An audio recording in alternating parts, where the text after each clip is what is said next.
Hello everyone, good morning. কেমন আছো সবাই? আশা করছি সবাই খুব ভালো আছো, আমিও খুব ভালো আছি। তোমরা আমার বাবুনির ডেলি রুটিন দেখতে চেয়েছিলে, তো সেই জন্যই এই ভিডিওটাই আজকে তোমাদের সাথে শেয়ার করব। তো দেখো, প্রথমেই ওকে ব্রাশ করিয়ে দিলাম, দেওয়ার পর ওকে মুখটুক ধুয়ে মুখটুক মুছিয়ে দিলাম, দেওয়ার পর ওকে টিফিন করাবো। তো আজকে খাওয়াবো সেরিল্যাক। অন্যান্য সময় ওকে ছাতু খাওয়াই, ঘুরিয়ে ফিরিয়ে খাওয়াই, হোমমেড ছাতু। আগের ভিডিওতে তোমরা দেখেছিলে।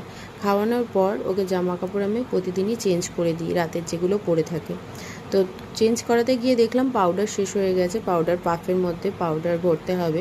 তো এগুলোই থাকলে একটা সুবিধা কী বলো তো, বাচ্চারা পাউডার ফেলতে পারে না। ওতে একটু হিমালয়ের পাউডার, হিমালয়ের নর্মালটা আর পিকলি হিট পাউডার, যেহেতু গরম পড়েছে তো সেই জন্য দুটো পাউডার একসাথে মিক্স করে নিয়ে চুলটুলগুলো বেঁধে দিলাম। যেহেতু 18 মাস হয়নি, আমার ছেলেকে ন্যাড়াও করতে পারছি না।